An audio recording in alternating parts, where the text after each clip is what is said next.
Knock knock nerds, it's Nat. I'm back with another video. I have not posted in I haven't posted something other than poetry in a really long time. So now we're back to my casual little sit on the floor and do a vlog type stuff. Today I wanted to show you guys some of the stuff that I've been working on that has led me to not working on YouTube videos. I'm a very big K-pop fan. I don't care if you think it's cringy, if you think there's a problem with it. Maybe don't watch this channel because I'm gonna talk about it a lot more. But yeah, I really like K-pop. I really love groups like BTS, obviously, EXO, 17, NCT. There's a whole list. That's gonna be an entirely separate video in and of itself. But because I love these idols oh so very much, deeply in my heart, I've decided to take some of my favorite boys and turn them into art because they are art. They are artists and they're great. And they deserve to be commemorated by my strange drawings and paintings and however I deem fit. But before we go on, we're gonna go over the fit today. This is kind of like my go-to recording a video fit. There's been a lot of videos I've recorded that I haven't posted where I wear the Dead Inside sweater, the anime bandana, and then mismatched socks. So that's kind of just the go-to outfit for this show. Let's get started. Let's start with one of my earliest / oldest pieces. I really like painting, and so I've been doing a lot more pieces on canvases lately. Little quick note, my first bias... War. Well, my first, old bias... War never My first changes. biases, back in the day, back when I was 12 to 14 and discovered what K-pop was, my biases were RM, no more dream RM, so tall hair, cyclops glasses, rockin' some sort of style RM, and Luhan from EXO, but Luhan tragically left because EXO has really been through it, and RM no longer looks like Shark Boy from Shark Boy and Lava Girl. He just always gave me that vibe of a young Taylor Lautner, just the hubris and the spikiness of his attire. So those two, as much as I loved them, and I love them very dearly, neither of them are my old biases anymore. For a long time, it was Nakamoto Yuta from NCT 127. A beautiful man deserves a beautiful portrait. So, as you're going to notice, a lot of my art is characterized by these very, very heavy contour lines that are added in towards the very, very end of the production of the painting. And you're probably asking, oh, yo, why is half his face a bunch of different colors? Let me tell you.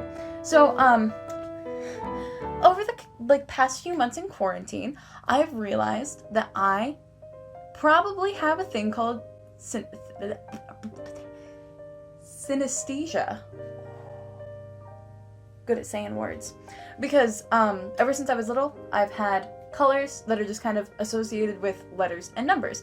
So K is pink, and they both have this kind of harsh sort of they're very, I don't know how to describe it without sounding a little crazy to people who don't have synesthesia. So in that, I've also found that not only do letters and numbers have colors, which will probably be another video that I make, but people also have colors. I just look at a person and I'm like, you're this color. And that's just kind of how it's always been. I've just been able to pick up on people's colors. It's not like an aura. It's not like this color around them. It's not like crystals and divine energy. It's I look at the person and I kind of just know. I kind of just know it. Which doesn't make any sense to anyone who's not me. But it heavily influences my art, especially when it comes to idols. I'm actually thinking of doing a whole set of paintings that are kind of in this style, where it's a portrait of them, but then it also incorporates the colors that they are. So let me move closer so you can see. And so as we can see, Yuta, he is categorized by orange and purple. Yuta's colors, when I look at him, he's kind of orange, purple, and silver. He's mainly orange, but it kind of fades into purple towards the ends, and sometimes there are these little bits of silver through it. I didn't use any of the silver here just because I didn't want to, and it's my art, so I did what I wanted to do. But I really liked, I've really liked doing portraits in this way, because essentially what I do is I split up, I map out where the face is and where the different levels of value on the value scale are going to be on each part of the face. So these dark purples up here, that's where we'd have our darkest shade, and then we move into like our dark 1 shade. We go into the highlight, which is this like kind of peach color here, which isn't really one of Yuta's colors, but I like the colors and I made the art, so I get to do what I want to. So yeah, this beautiful thing of Yuta, it actually started off as it just being his whole face that was just like, you know, a normal skin color. It wasn't really, there wasn't anything special to it. But then I decided to add in this because it just felt more complete, I guess. It just felt more finalized and more like the art that I wanted it to be.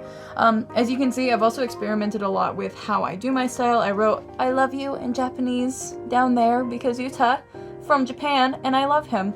And I also wrote "love you" in Korean because I wanted to. That's all there is to it. There's no deeper meaning there. But if you notice on the back here, I also have these drawings. This was done with a ballpoint pen. On the back, I drew essentially cherry blossom trees and petals because I thought it looked nice. So this beautiful boy right here, Nakamoto Yuta, he's done. He's a good boy. He's a very good boy. So now, before I show you the other really good, before I show you the really nice piece that I've done, the piece I'm really proud of, the piece that I go and I show to everyone, I'm gonna show you the realities of being an artist. And the realities of being an artist are you make art. Realities of being an artist are you make art. Sometimes that art's not good, and sometimes that art lives in a sketchbook, and you want to cry about it. This isn't art that's bad, it's just art that I decided to never finish. It might be bad. I don't know if it's bad. But essentially, I realized that I am a traitor. I realized that I took for granted the ones I loved, and my fickle, young heart fell for another. And that's just really my dramatic way of saying I was standing NCT as my alt group, and then I decided that 17 was my alt group because I didn't shut up about how much I loved 17. So, yeah, I'm a little bit of a traitor, but it's okay. Because I have accepted my own degeneracy. I've accepted the fact that I break hearts. I break my own heart. So anyway, I did this cute little drawing of Woozy from 17 because I love him. I love him. He's great. He top-notch boy. Great. Yeah. There's not really tons to it. I kind of experimented with a bunch of different things that I liked in art, and I tried to make sort of a collage. But because I didn't color it, it's kind of hard to tell what is being collaged. I mean, we've got kind of the aesthetic, like, drip pattern towards the bottom that was supposed to fade into a bunch of different colors, because when I look at Wooji, his colors, Woozy, however you want to say it, some people say Wooji, some people say Woozy, I say whatever I want to. Anyway, our boy here, he has blue and pink mainly. It's actually very similar to the fandom colors for Carrots for 17, but it's not quite the same, and you'll see what I mean later on. Now, if we keep going through this, I've got some notes on like Astro's colors, because if you don't stand Astro, you're doing it wrong, and I also have one person from Wavy. Don't know why I didn't finish writing in all of Wavy, but yeah, Xiaojun's great, and he's also emerald green. So if we keep going, and we keep looking for things, I don't know what was going on. You know, the reason I'm showing this sketchbook is to prove to all artists that, like, sometimes you really gotta go through it. And sometimes you draw a landscape when you're listening to Don't Wanna Cry by 17 and you don't know what you were doing, but you know that you did it. And you just know it. Sometimes you draw Renjin from NCT Dream and you don't know why his hand is the way it is, but you know that you have done him a disservice. I don't really know why his nose is like that. Okay, we're gonna, Renjin, you're okay. You've been through it, honey. You can go to bed. That's fine. We don't need to look at that. But, no, well, sometimes you draw memes that have nothing to do with K-pop, but they look nice.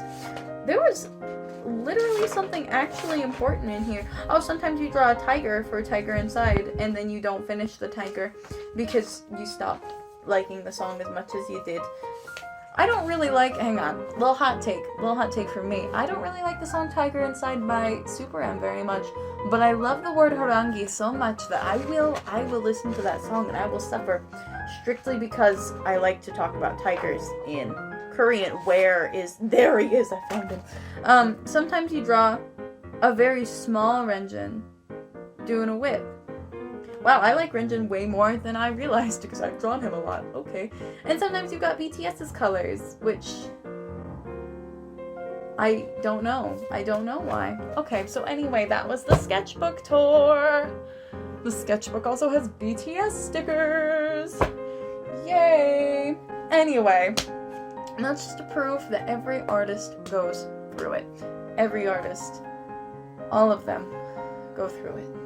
So on to our next piece. The second piece that I'm here to show you today is the most recent painting that I have finished for a K-pop idol specifically, and it is Woozi from 17 because he is number 1. I love him.